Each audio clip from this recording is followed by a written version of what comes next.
seginilah lumayan. Jadi kalau kita ngaji nggak usah terlalu tinggi-tinggi, cukup nggak usah teriak-teriak. Pengajian cukup kita ngaji bareng bersama Bintang Pamungkas ya, ngaji hakikat. Jadi kalau jamaah kita yaitu alam sekitarnya, mana mimbar kita ya, majelis kita alam, kemudian jamaah kita ada hewan, tumbuhan.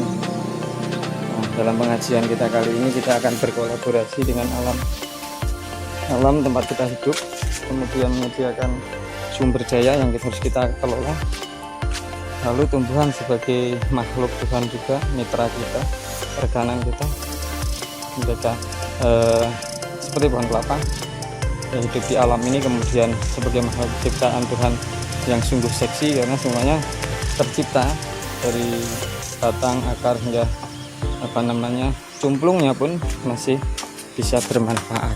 Jadi kalau kita menyimak kepada lagu ya syariat thariqah, seperti kita umpamanya ziarah kubur ya kan, ziarah kubur itu salah satu ciri seperti ini gitu loh. Walaupun cumplung kan sudah tidak berguna atau sudah tidak berbuah, matilah, tapi dia tetap bermanfaat. Karena apa? Karena ada yang mengolahnya. Begitupun ziarah kubur.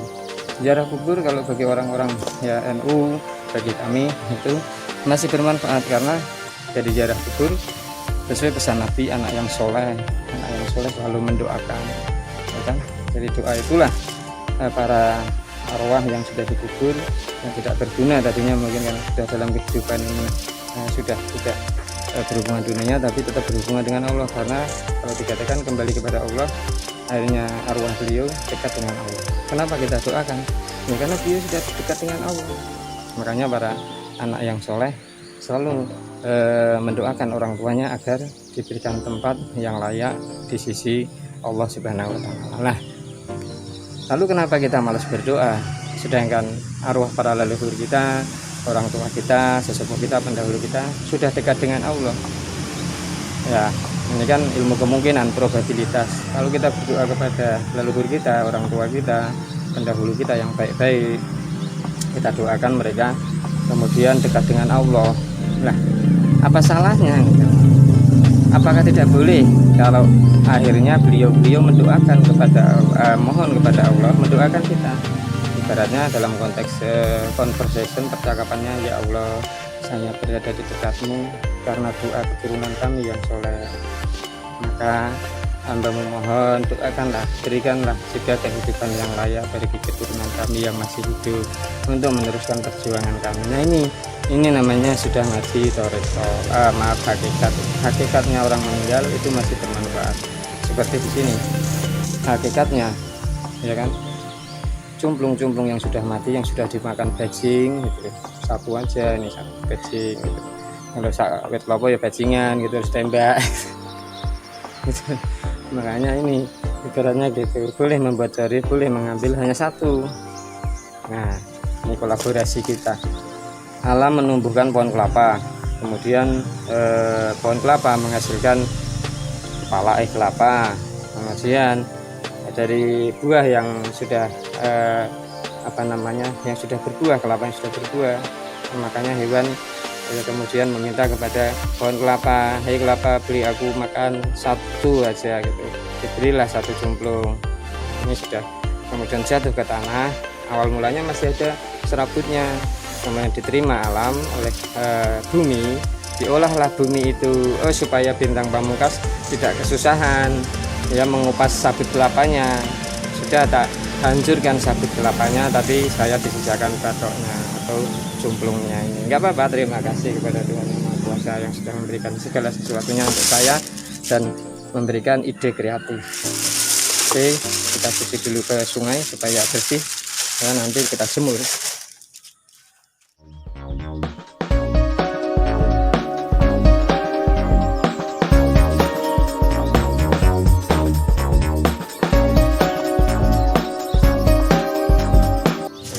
Sudah kita lakukan gambarnya ya, ini gambar kita bentuk, kita gergaji sesuai dengan seperti ini. Nah, kita menggunakan gergaji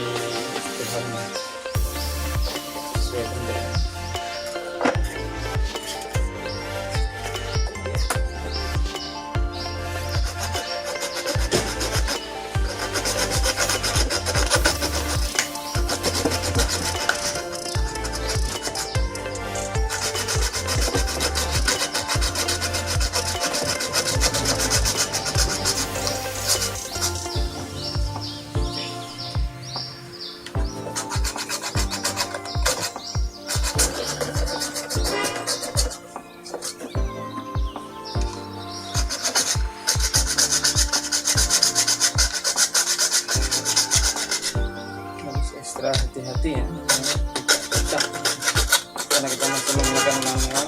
Nanti kalau kita sudah pakai listrik itu grinder scratchy, kita bisa dengan mudah dan cepat dan mempercepat proses produksi.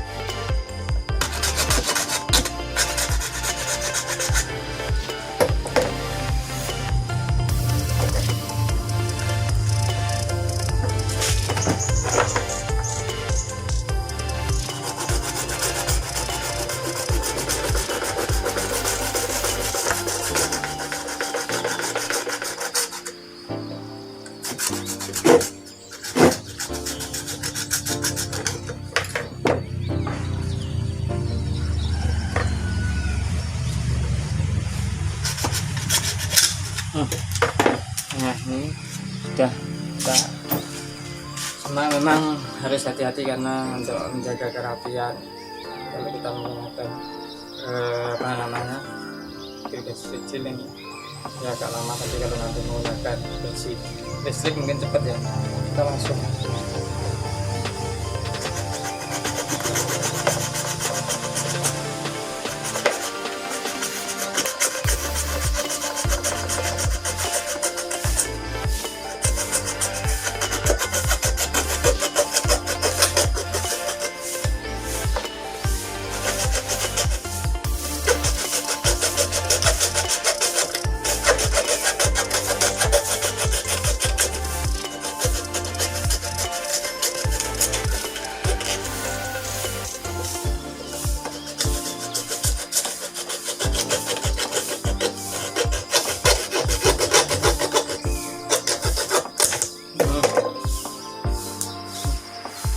ya, sudah bentuknya seperti ini untuk dasaran ya.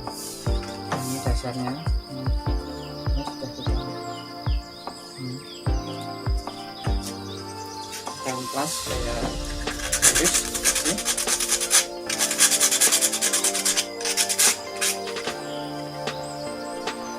Untuk variasi lubang-lubang ini menggunakan dorong kapur.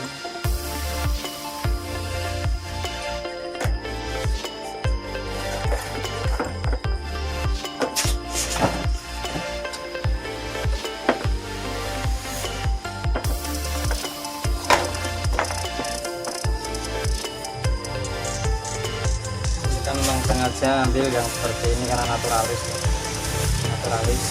jadi nanti menciptakan keindahan tersendiri seperti ini. Alami ya, proses pelapukannya sudah alami, tapi ini masih kuat. Nah, pilih tempurung yang masih kuat untuk dilapisi oleh apa namanya pernis, jadi dia akan lebih kuat lagi terlindung.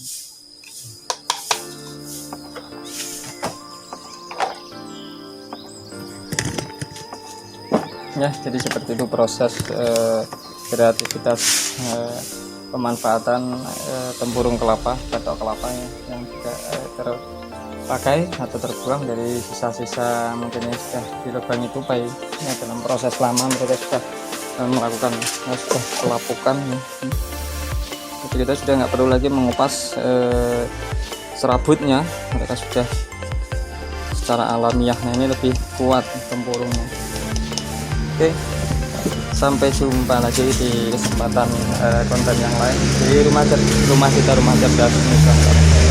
Salam Sirahyuswanto.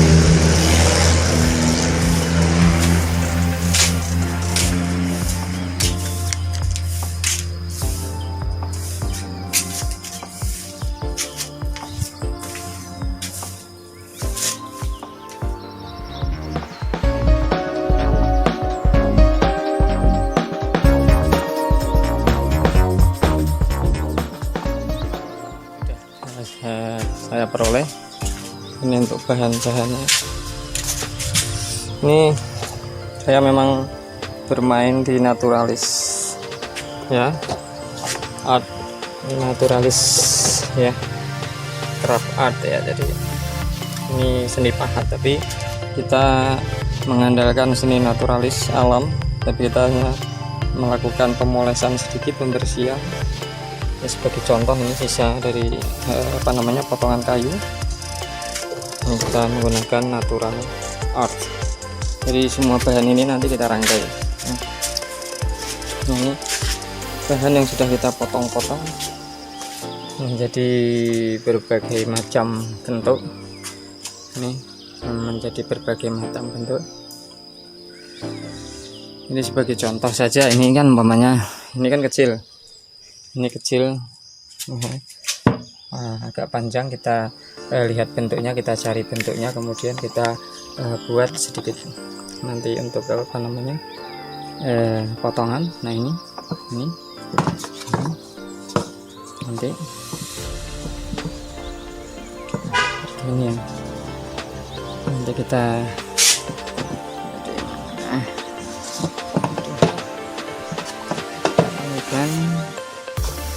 nanti kita buat seperti ini, tergantung dari bagaimana bagusnya ya, bagaimana bagusnya.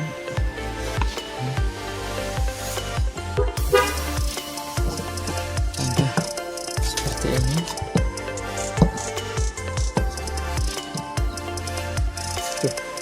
Malah susah.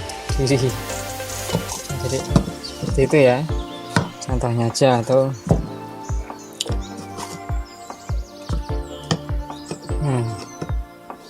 seperti ini.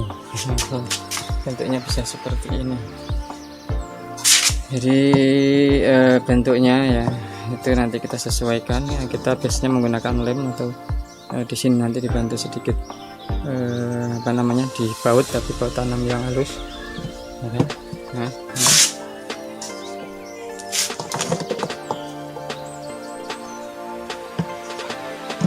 cara kita cari padukan,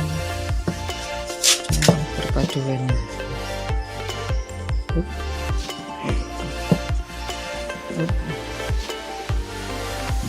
Ini sebagai contoh, ini bentuknya seperti ini ya, contoh kecilnya. Ini kita potong dari bentuk seperti ini, kita potong ya. Ini hasil potongannya. Ini saya masih menggunakan peralatan tradisional, belum menggunakan gergaji yang cepat ya, listrik. Nah nanti ini ada resiko, memang di sini agak riskan karena gerakan gergaji kita naik turun itu bisa bikin ini sedikit retak.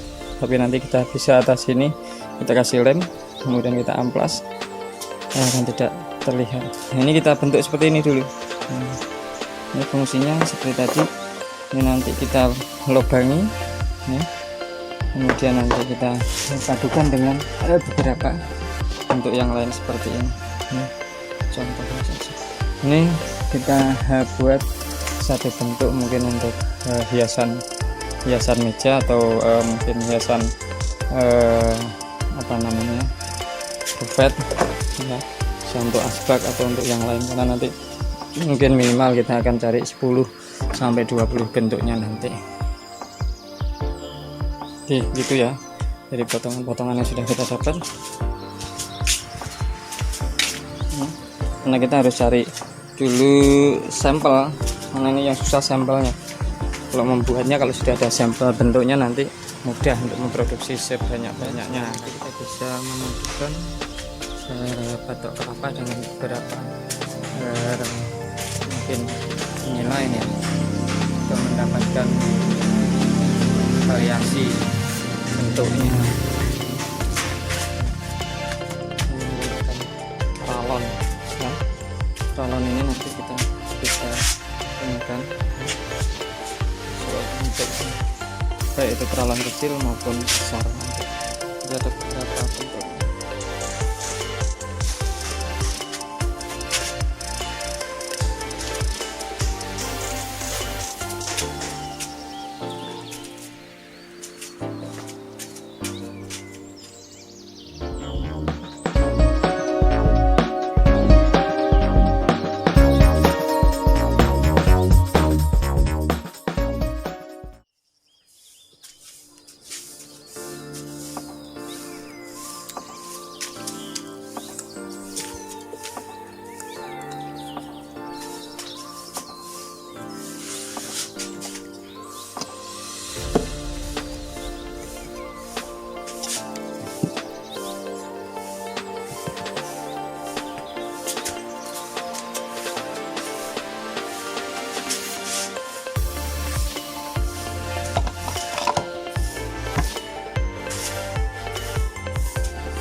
hiasan kita gunakan sebagai bentuk dasarnya dulu. Nanti mungkin bisa berbagai jenis lagi. Untuk produknya itu satu produk yang berbagai macam bentuk. Contoh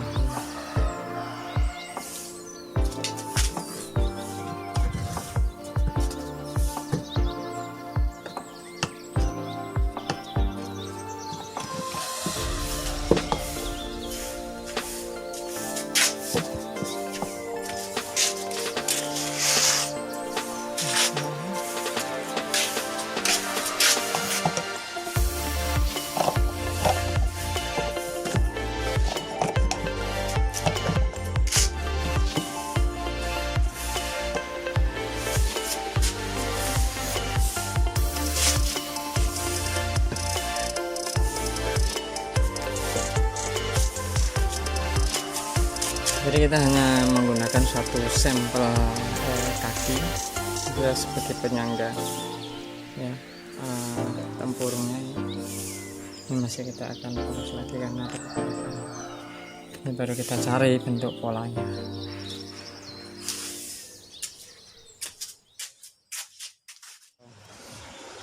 Kita lakukan setelah tadi mencari bahan baku, kemudian kita mencucinya dengan bersih, kita jemur supaya kadar mungkin kotorannya bisa keluar semua, atau mau nanti kita bantu dengan sikat, kemudian nanti kita potong, lalu kita lakukan finishing yang nanti sesuai dengan bentuk yang sudah kita dapatkan. Oke, simak terus bersama rumah kita, Rumah Cerdas Nusantara. Salam Rahayu Nusantara.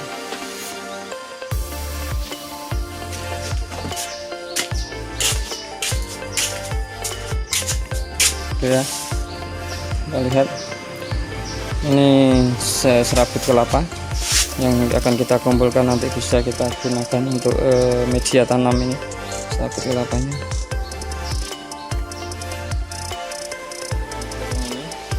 Ini biasanya kalau yang pure murni itu yang dihancurkan untuk untuk arang batok kelapa ya, yang dari sisa-sisa kelapa yang sudah dimanfaatkan daging kelapanya. Cuman kalau kita justru mengambil dari satu sisi yang lain, yaitu manfaat batok kelapa sisa ya. Jadi ini namanya jomblong, kalau di Jawa itu jomblong yang sudah makan tupai, kita gunakan sebagai hiasan. Ini ada yang jadi kancing baju, kemudian ada juga yang jadi hiasan dinding ya, pernak-pernik itu bermacam-macam sekali. Ada yang jadi sendok ya kan, kemudian ada yang jadi mangkok kecil, tergantung, tapi semuanya nanti akan tertumpu kepada pengolahan dan juga proses finishing akhirnya.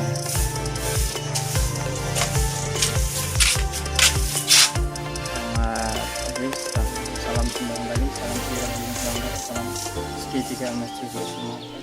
Jadi kesempatan kali ini saya ingin mengangkat tema yaitu rumah kita, Rumah Cerdas Nusantara. Bagaimana ya masyarakat kembali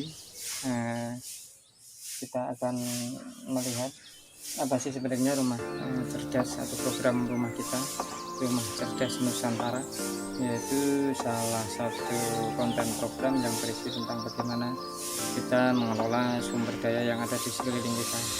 Jadi banyak hal yang akan kita peroleh dari sekeliling tempat tinggal kita. Kita memanfaatkan situasi kondisi sekeliling rumah kita yang mungkin memiliki sumber daya yang selama ini kita tidak ketahui atau kita tidak teliti dan cermat. Jadi ada beberapa ide kreatif dari Rumah Cerdas Nusantara itu akan saya tampilkan di konten-konten saya ini. Salah satunya yaitu bagaimana mengelola sumber daya yang ada, seperti saat ini program Rumah Cerdas Nusantara memang khusus untuk membahas tentang ide kreativitas yang ada di sekeliling rumah kita. Ini produk batok kelapa ya, batok kelapa yang akan kita tampilkan di salah satu konten program rumah kita, Rumah Cerdas Nusantara. Jadi publik harus cerdas, kemudian publik harus bisa kreatif menggunakan apa yang sudah diberikan oleh pemerintah dengan program-program ya, pendukung terhadap gerakan Smart Village Nusantara atau Desa Cerdas Nusantara yang sudah digalang oleh beberapa program dari pemerintah. Oke, simak terus saya di kesempatan kali ini di konten program rumah kita, rumah cerdas Nusantara. Salam Sri Rahayu.